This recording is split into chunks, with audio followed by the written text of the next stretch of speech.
Hello friends, તો આગળના topic સુધી આપણે વાત કરી કે જે એકમ કોષ છે એની ઘનતા આપણે કઈ રીતે શોધી શકીએ. એટલું જ નહીં, અગાઉ એ પણ આપણે જોયું કે પેકિંગ ક્ષમતા છે અને અલગ અલગ જે કોષ રચાય છે, સ્ફટિક રચાય છે, એ સ્ફટિકની પેકિંગ ક્ષમતા કઈ રીતે શોધી શકાય છે. તો આ બંને આપણે વાત કરી. હવે આગળનો જે ટોપિક છે એકદમ અલગ છે અને ઇન્ટરેસ્ટિંગ ટોપિક છે, અને એ એટલે કે જે સ્ફટિક છે એની અંદર જે ક્ષતિ રચાય છે, અપૂર્ણતા છે, એની વાત કરીએ છીએ. તો શરૂઆતમાં જ આપણને આપેલો છે કે કોઈ પણ સ્ફટિક હોય એ ક્યારેય પણ સંપૂર્ણપણે એ પૂર્ણ નથી. એનો મતલબ શું? એનો મતલબ સીધો એવો કે ક્યાંક ને ક્યાંક ત્રુટી અથવા તો ક્યાંક ને ક્યાંક થોડીક અનિયમિતતા તો રહેશે જ. એનો મતલબ જે સ્ફટિકમાં અનિયમિતતા છે એને જ આપણે કહીએ છીએ ક્ષતિ.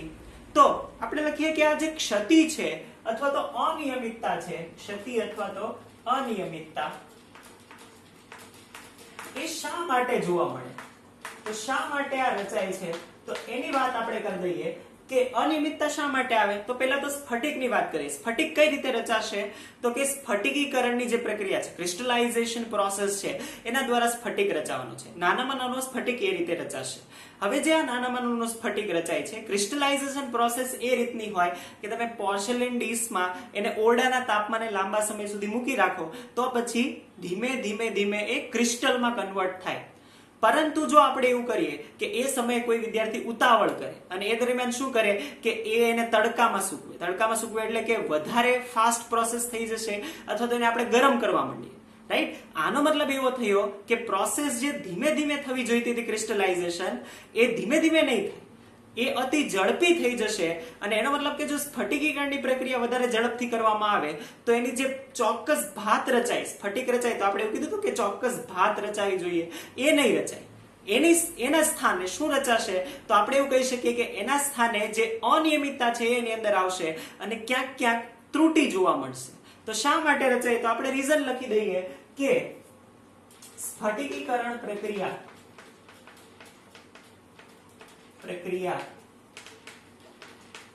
જો ઝડપથી કરવામાં આવે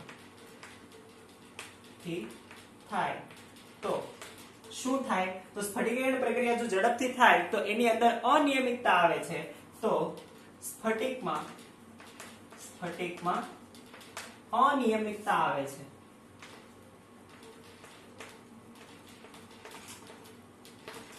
આ જે અનિયમિતતા છે, તો હવે આપણે કહીશું કે જે અનિયમિતતા છે એને જ આપણે શું કહેવાના છીએ? એને જ આપણે કહીશું ત્રુટી અથવા તો ક્ષતિ. ચાલો, તો આપણે કહી દઈએ છીએ. તો હવે ક્ષતિની વ્યાખ્યા લખી દઈએ પ્રોપર. તો ક્ષતિ એ શું છે? તો કે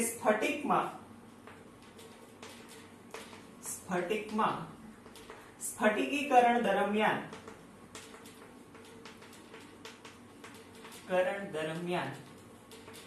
અથવા તો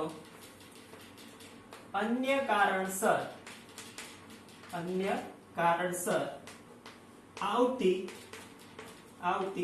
અનિયમિતતા છે. તો ક્ષતિ એ બીજું કંઈ નથી પરંતુ જે સ્ફટિકની જે ચોક્કસ પેટર્ન હતી, ભાત હતી, એના સ્થાને હવે શું આવી જશે? એમાં કોઈ એક ડિફેક્ટ આવી જાય, અનિયમિતતા આવી જાય, એને જ આપણે કહીશું ક્ષતિ. તો આ ક્ષતિ કઈ રીતની હોઈ શકે છે? તો ક્ષતિ આપણને કીધું છે કે બે પ્રકારની હોઈ શકે છે. એમાં પહેલું જે છે એ છે બિંદુ ક્ષતિ,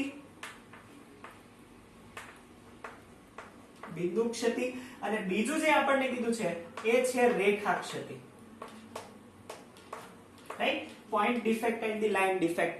હવે નામ પરથી જ આપણને આઈડિયા આવે કે જે બિંદુ ક્ષતિ છે એ શું કહેવા માંગે છે. તો આપણે કહી શકીએ કે બિંદુ ક્ષતિ એનો મતલબ જ એવો થાય કે કોઈ ચોક્કસ બિંદુ અથવા તો પરમાણુની આસપાસ અનિયમિતતા હશે, રાઈટ? ચોક્કસ બિંદુ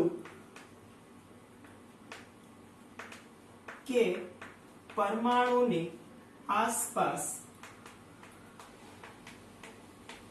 અનિયમિતતા. જો ચોક્કસ બિંદુ કે પરમાણુની આસપાસ અનિયમિતતા આવતી હોય તો એને આપણે કહીએ છીએ બિંદુ ક્ષતિ, રાઈટ? તો આ રીતની બિંદુ ક્ષતિ છે એની જ આપણે આ ચેપ્ટરમાં વાત કરવાના છીએ. રેખા ક્ષતિની પણ વાત કરી દઈએ. ચાલો, તો રેખા ક્ષતિ એટલે શું થતું હશે કે આખી ને આખી જે પરમાણુની હરોળ છે, બિંદુની હરોળ છે, એમાં ક્ષતિ આવે તો આપણે કહીશું કે સ્ફટિકની હરોળ કે વધારે બિંદુઓમાં અનિયમિતતા, રાઈટ? લાઈનમાં ચોક્કસ પેટર્નના જે બિંદુઓ રહેલા છે, પરમાણુઓ છે, એ હરોળની અંદર જો અનિયમિતતા આવતી હોય, હરોળ એટલે કે આખી આખી લાઈન છે પરમાણુઓની, એ જો અનિયમિત થતી હોય તો એને આપણે કહીશું રેખા ક્ષતિ. રેખા ક્ષતિને તે ઘણીવાર આપણે સ્ફટિક ક્ષતિ પણ કહીએ છીએ. તો આ પણ યાદ રાખશું અને અંડરલાઈન કરશું કે રેખા ક્ષતિને જ આપણે ઘણીવાર શું કહીએ છીએ? સ્ફટિક ક્ષતિ, રાઈટ? તો હવે જે આપણે આ ચેપ્ટરમાં વાત કરવાના છીએ તો આની વાત નથી કરવાના, માત્ર ને માત્ર બિંદુ ક્ષતિની જ વાત કરવાના છીએ કે જે પોઈન્ટ ડિફેક્ટ છે, બિંદુ ક્ષતિ, રાઈટ? Point defect. તો ઘણી વાર આપણે આ શબ્દ વાપરીશું તો આ પણ ધ્યાનમાં રાખીશું, પોઈન્ટ ડિફેક્ટ. તો આ જે પોઈન્ટ ડિફેક્ટ છે એ પોઈન્ટ ડિફેક્ટ કયા કયા પ્રકારની હોઈ શકે એ આપણે જોઈ લઈએ અને પછી આપણે એકે એક સેપરેટલી જોવાના છીએ, રાઈટ? તો આ ચેપ્ટરમાં માત્ર આપણે કોની વાત કરવાના છીએ? બિંદુ ક્ષતિની વાત કરવાના છીએ. તો આ આપણે બેઝિક વાત કરી કે ક્ષતિ એટલે શું અને સ્ફટિકમાં જે ક્ષતિ છે, અનિયમિતતા છે, એ શું છે. તો આપણે બિંદુ ક્ષતિના જે કેટલાક પ્રકાર છે એ જોઈ લઈએ.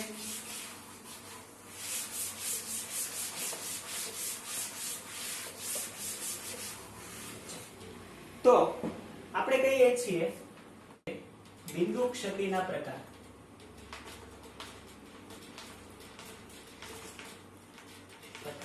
રાઈટ? તો ક્ષતિના આપણે મુખ્ય બે પ્રકારો જોયા. એમાં પહેલા પ્રકાર વિશે કીધું કે બિંદુ ક્ષતિ અને બીજું કીધું રેખા ક્ષતિ. હવે બિંદુ ક્ષતિ જે છે એના મુખ્ય ત્રણ પ્રકાર આપણે પાડી શકીએ, રાઈટ? તો ત્રણ પ્રકારોમાં પહેલું છે તત્વયોગમિતીય ક્ષતિ,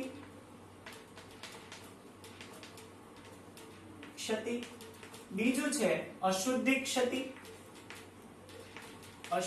ક્ષતિ, અને ત્રીજું છે બિન તત્વયોગમિતીય ક્ષતિ,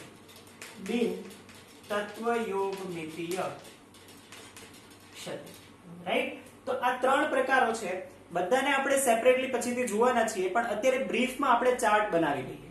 ચાલો તો સ્ટાર્ટ કરીએ. પહેલો જે પ્રકાર છે તત્વયોગમિતીય ક્ષતિ.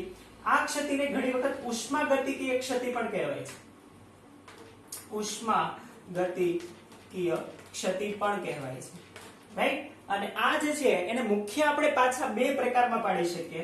આમ તો પ્રકાર કરતા પણ એ બે અલગ અલગ રીતે એને વહેંચવામાં આવી છે. એ છે બિન આયનીય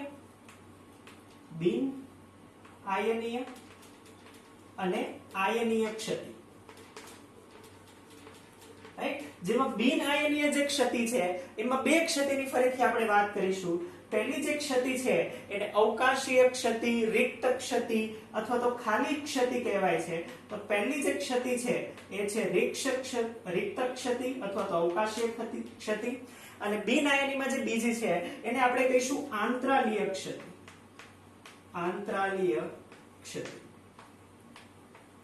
સેમ આપણે જ્યારે આયનીયની વાત કરીએ છીએ તો એમાં પણ બે આપણે જોવાના છીએ.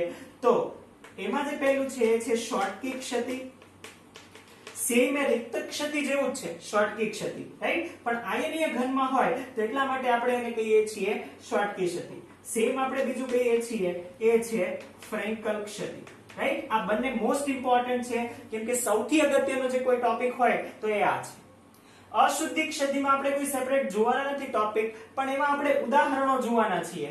ઉદાહરણ પણ તમે યાદ રાખો તો અહીંયા સરસ રહેશે. તો અહીંયા જે ઉદાહરણ આપણે જોવાના છીએ એ NaCl અને SrCl2 નું છે, અથવા તો કેડમિયમ ક્લોરાઇડ અને સિલ્વર ક્લોરાઇડ નું છે, રાઈટ? એનો જો ઘન રચવામાં આવે તો એ અશુદ્ધિ ક્ષતિ રચે છે. કઈ રીતે રચે છે એને સેપરેટલી આપણે પાછા જોવાના છે. પછી આપણે વાત કરીએ છીએ બિન તત્વયોગમિતીય ક્ષતિ. બિન તત્વયોગમિતીય, આમ તો આ નામ પરથી ધ્યાનમાં આવતું હોય કે આની તત્વયોગમિતીય છે, આમાં બદલાતી હોય ને આમાં ના બદલાતી, રાઈટ? ચાલો તો બિન તત્વયોગમિતીય ક્ષતિ છે એમાં પણ આપણે બે ક્ષતિ જોવાના છીએ. એક જે છે એ છે ધાતુ વધારો ક્ષતિ, અને બીજી જે છે એને આપણે કહીશું ધાતુ ઉણપ ક્ષતિ. રાઈટ? તો આ પ્રકારો આપણે વાત કરી બિંદુ ક્ષતિના. તો બિંદુ ક્ષતિના આ પ્રકારો આ રીતે આપણે વહેંચી શકીએ.